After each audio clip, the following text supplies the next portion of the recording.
Hello and welcome to another video. I'm Zelp and today is possibly the last video of Teamfight tactics that we'll be doing. Reason being is just that each game takes about almost 40 minutes if you play towards the end. And to get the right clips, that means multiple games plus the rendering of that long clip plus the upload. It's just overall too time consuming for me, so I'm gonna have to try something else. Now, with that said, I feel like there's still a lot of things to learn from the game. Personally, I've learned some stuff from just the comments that you guys have been providing me. I don't know how many of that is true, but I will be sharing them nevertheless. So in this background clip that you'll be seeing, I'm actually attempting to do a challenge. So I'm actually gonna start it as we talk. Now the challenge is kind of simple. It's going to be a no roll challenge. So basically, no matter what I do, I can use my coin to refresh the store that I have to find something that I want. So I have to keep making do with whatever is given to me. The pros of this is that I can use my coin for upgrades, for level upgrades. So in that sense, I don't really lose out too much. I still have that part of it. But imagine if I get to level 9 and I'm maxed out and I could not use the refresh to find the things that I want to get my 3-star characters or champions, then that's going to be a problem and I'm going to start losing out to other players and potentially lose. So that is, well, that is that. But it's all part of the challenge. Hopefully it will kind of inspire those that has zero luck in the game, and maybe they are willing to try, knowing or seeing that it's possible. So the first thing that I kind of learned from the comments is that someone told me the amount of a champion, a type of champion that appears in everybody's store is kind of limited, or is kind of shared or something. So basically what he's trying to say is that you can actually look at your opponents, and if a lot of them is, let's say, taking Warwick for example, then Warwick will actually become rarer in the store, so it's going to be harder for you to get more Warwicks. So one of the sort of like strategy is to spy on the opponents and see what kind of champions they're focusing on, and then you can actually take some of that champion even though you don't really want to use it. Take it so that they have a harder time rolling for it and get it to maxed out.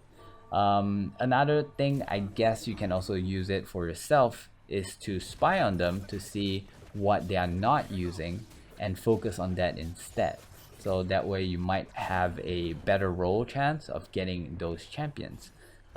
Which is kind of interesting because a lot of times I find myself in a position where I just couldn't get the 3 stars that I want, and it's actually possible that someone else already main that particular champion, and it's just a lot harder for me to get it as well. So that is one thing that I've learned. There are actually other stuff as well, but at the moment it doesn't come into mind. Now currently I'm just playing based on rarity and based on the type that I'm going for. Actually, I believe I don't have a significant goal or build that I want to go for, but I do know that I want to form something with lots of traits. So it's going to be a team that's going to help each other based on their different traits. So I'm actually forming whatever that has some kind of link with each other. So as you can see in this particular setup, there is no Natsu, which is the light base warden, the tank. So that's why when I got a Jack, I just sell it off because I know that I'll probably not be playing something that has light. And then seeing that I have Ocean, so I played it out. So we have 2 Ocean tank, and also those 2 Oceans so happens to be warden as well. And yeah, and just kind of just keep going like that, seeing what I have and seeing which one will interlink with each other, and just put them up. Also looking at which one has better stats, like this one where I have a 2-star on, so I put it out. And then the other one, because there's no good correlation for that particular build, even though I have 2 Predator, I felt like it's going to be a really hard choice to go for, so I sold it. And this is the part where I realized, like, okay, I guess I'm not going Predator, so I'm starting to sell all my Predators. I'm moving them around a little bit to focus on the Krug one at a time. Now, although I could buy level, but I'm actually also saving up as much as possible so that I can reach end game and buy level even faster, because I'm gonna have more coin. So I'm actually just saving up, not even buying level at the beginning, and just making do with what comes in front of me. Now let's try and move this forward a little bit to see what kind of end game characters that I end up getting, and well, how everything somehow managed to play out. I feel like playing this way of playing actually makes things a lot simpler, because you just keep changing as you move. You don't have something in mind, you don't have something that you particularly want, and you just looking at which combination works best with whatever 2 stars that you manage to draw. And it's just it's a lot more relaxing, I would say, this method of playing. Over here I saw that I have a Berserker, which is a 2-star, so I put it up. Now Ocean gives you the ability to have more mana, and it also gives you like regeneration. So I like having Ocean, but then in the case where by playing the Berserker just now, I actually gained a Berserker trade. So I felt like that would be even better. So I sort of traded the Ocean for Berserker. And then I start looking for other things to put in. Okay, since I'm not playing Predator, I actually sold my Warwick and go for more stuff. Now the second thing that I learned from the comments is that they say that the rarity of the champions that you can purchase in the shop is not determined by stage, which is something that I thought so far when I was playing, until I saw that comment. According to a comment, it says that the rarity actually determines by your level, and this actually makes some really interesting sense, I would say, and also kind of give me a lot of ideas. So you know how at certain point we always buy level because it just gives us that extra advantage over the opponent.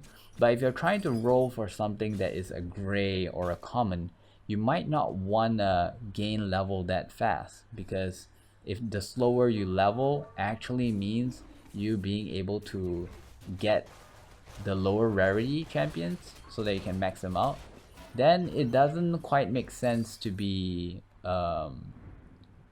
gaining level that fast. And in this round, or rather in this game that you're witnessing, I already read those comments, so I have that in mind, which is one of the reasons that I did not choose to level up that quickly. But right now I'm actually starting to pump my level because my goal is above 50, and I'm starting to see that I'm not going to be using any strong grays, or rather I don't really mind if the grays that I have currently is going to stay even at just rank 2 or at 2 stars. So this is the point where I start investing and go for level, and by increasing the level I get to put more champions in the field, which ultimately also makes me stronger. Now again, as while I'm putting champions in the field, I'm constantly looking for ways to get more trades. I feel like in a lot of situations, sometimes it's not all about just getting the strongest champion. Sometimes it's also about getting good trades to complement each other. And so far, most of the trades that I've gotten, especially like Mystique, is something that I recently really like because of how extra tanky with the magic resistance that I gained for all of my characters. Also recently I've disliking with Ocean because of the extra mana. But yeah, but other than that, I'm just playing as casual as I can, depending on what I have. There's really nothing much to say because it's a no role challenge, so it's not like there's something that I want to go for. It's really just whatever works, and I'll just take it. Sometimes I hold something, hopefully with that slight hope that I could get it to rank 3 or 3 stars. But in most cases, in my mind, is that considering that I could not roll, chances of me actually getting a 3 star is really slim. So instead, I aim for getting higher rarity 2 stars, or I aim for just getting all of my units to a 2 star. That is the main thing that I'm kind of going for. Now around this point, I'm actually starting to gain back my traction. All this time I've been sort of losing in many games, but now it's the point where it's actually looking better. I have some better rarity stuff. I got an Olaf, and then looking at the traits that I have Glacia, I have Berserker. Olaf does seem to work really well here, so I ended up trying to buff my Olaf as much as I can. Now at this point, I also see a Nami, and I know how good Nami is for an AoE stun. So I took Nami, even though I don't really need that particular item. So I just took her and I buffed her anyways to give her the ability to spam a little bit quickly, also a little bit more. So this way I can potentially stop losing. We are already at stage 5, so every loss that I get is going to hurt. And well, health wise, I guess I'm still pretty good. But I believe later you're gonna see that someone managed to climb up towards us simply because he has some 3 stars character, and it just got really hard because of that. So far, still so good. We are actually having a 6-round win streak, and that gives us even more coin, which we use to try and get more level so that we can put even more characters on. Now I feel like among all my games, I've never gone past stage 7. Most of the time, we end at around stage 6 or sometimes even stage 5. So there was never really a need, or rather I haven't really experienced the true late game, I guess. But to me, the stage 5 to 6 is already end game-ish. Most of the time when we reach this part, it's also the part where we start to win. So there's really nothing much to do. At this point, it's all about just rolling from what it seems to be more likely to give me the heads up. Okay, so now we have one last guy left. We're gonna play this at normal speed, and we're gonna just take a look at the last fight. I'm like trying to debate with myself, should I put Sting on, which is the guy with the gas, or should I put a tier 2, sorry, a 2-star alligator?